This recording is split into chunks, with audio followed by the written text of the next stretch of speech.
వాయునందనుణ్ణి. ఎలా ఉన్నాడు? ఉదయించే సూర్యుడిలాగా ఉన్నట్ట. అటువంటి తండ్రిని అమ్మ కింద నుంచి చూసిందండి. పాప ఆయన పైనుంచి ఈమెను చూస్తున్నాడు. అసలు ఆంజనేయ స్వామి సీతమ్మని ఎప్పుడూ చూశాడండి. చాలంతే. హనుమంతుల వారు ఒక్కసారి చూస్తేనే సర్వారిష్టాలు పోతాయి.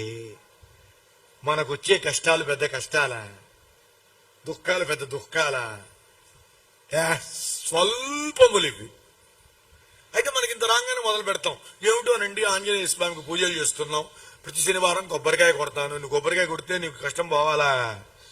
2 అరటిపళ్ళు అరిగిం పెడితే కష్టం పోవాలా?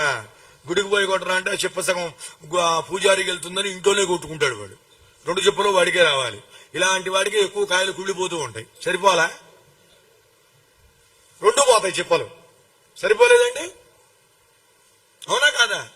అందువల్ల మన కష్టాలు తీరడానికి హనుమంతుడు రావాల్సిన పని లేదు. నేను ఎన్నో చోట్ల చెప్పాను, ఇక్కడ చెబుతున్నాను. నా ఊపిరి ఉన్నంత వరకు చెబుతూనే ఉంటా. హనుమంతుడు ఎక్కడున్నాడో? మహానుభావుడు గంధమాదన పర్వతం మీద ఉన్నాడు. అసలు ఉన్నాడు అనే భావన వచ్చేటప్పటికే మళ్ళీ వైబ్రేషన్స్ వస్తాయండి. ఇప్పుడున్నాడు ఆంజనేయ స్వామి, ఈ క్షణంలో ఉన్నాడు. ఆయన ఉన్నవాడు ఎక్కడున్నాడు? గంధమాదన పర్వతం మీద ఒక పారిజాత వృక్షం ఉంది, పెద్ద పారిజాతపు చెట్టు. దాని కింద కూర్చున్నాడు.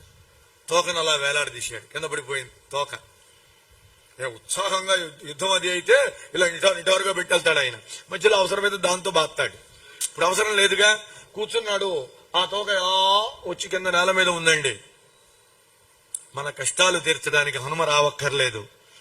హనుమంతుని తోక ఉందే, తోక చివర నల్లగా ఉంటుంది, పట్టుకుచ్చులాగా వెంట్రుకలతో.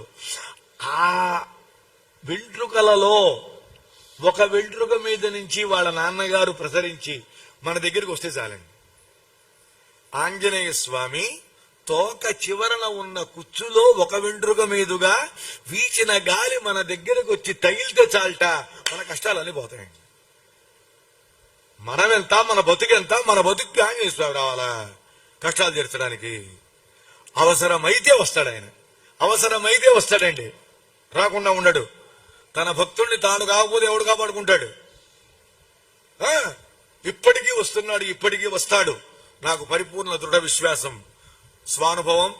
నేను నిజానికి వెళ్లిపోవలసిన వాడిని ఉన్నానంటే హనుమ యొక్క పరిపూర్ణ కటాక్షమే అది, ఇంకొకటి కాదు. అలా కాపాడుకుంటాడు. నిన్ను మధ్యలో పోనివ్వనాయా, నీకు వాక్ పటిమనిస్తానాయా. రాముల వారి గురించి నువ్వు చెప్పాలి, ఇంకా అపలాచారులు నా గురించి చెప్పాలి, భక్తులలో ఆనందాన్ని కలిగించాలి. అందుకని అప్పటి పరిస్థితుల్లో నేను ఎట్లా ఉన్నాను నాకు తెలియకపోయినా నా బిడ్డలు, నా బంధువులు, నా పెద్దలు, మా అత్తగారులు, మా మామగారులు, వీళ్ళందరూ కంగారు లోపలున్న ఆయన్ని భగవంతుడు కాపాడతాడు అనేటువంటి దృఢ విశ్వాసం మాత్రం అందరిలో ఉందండి. ఆ విశ్వాసము, ఆ నమ్మకము, ఆ భక్తే మళ్ళీ మీ ముందు నన్ను కూర్చోబెట్టింది. అందువల్ల మన సామాన్య కష్టాలకు ఆయన రావక్కర్లా. ఎవరు? ఆంజనేయ స్వామి. కానీ ఇక్కడ సీతమ్మ కష్టాన్ని పోవాలి అంటే ఆయన వచ్చి తీరాలండి. ఆయన ముందే చూశాడు సీతమ్మని. ఇప్పుడు చూసింది సీతమ్మ ఎవరిని? ఆంజనేయ స్వామిని.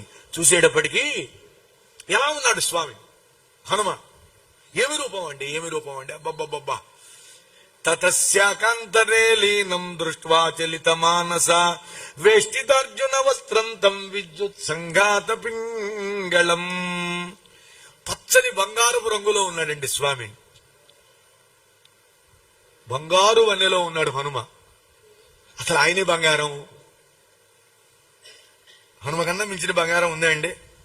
మళ్ళీ మాట మీకు ఏమంటే 1 కోటి కిలోల బంగారం ఇస్తామండి, ఒకటి హనుమంతుడిని ఇస్తామండి.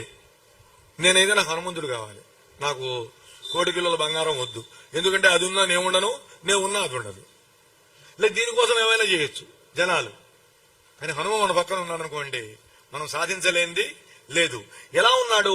పచ్చని అద్భుతమైనటువంటి మెరుపు తీగల రాశిలాగా పచ్చని బంగారు వన్నెలో ఉన్నాడు. తెల్లని వస్త్రం ధరించాడండి స్వామి. తెల్లని వస్త్రం ధరించాడు ఆంజనేయ స్వామి. ఇంత వివరంగా ఎప్పుడు చెప్పలేదు నేను సుందరకాండ. భవిష్యత్తులో ఎక్కడైనా ఎవరైనా మహానుభావులు కోరితే ఇంకా విపులంగా విస్తారంగా వివరణతో చెప్పే స్థితిని నాకు హనుమంతుడు కలిగించుగాక. నాకు నేనే ఆయన కోరుకుంటున్నా, ఆయనే కలిగించాలి, తప్పదండి.